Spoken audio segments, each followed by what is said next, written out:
Бул бала мен кичинекей кезимден күрөш менен айналысатыным анык. Сол бастан мен аз жерлерде өз өнөрүмдү көрсөткөн жокмун.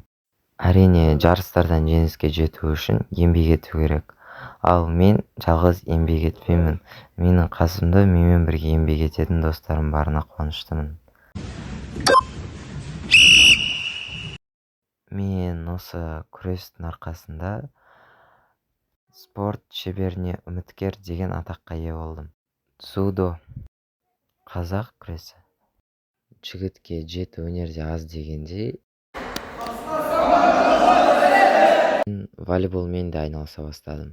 Менин досторум көбөйүүнө дагы бир себеп пайда болду. Баарын бирге алып жүрүүгө тырыша баштадым.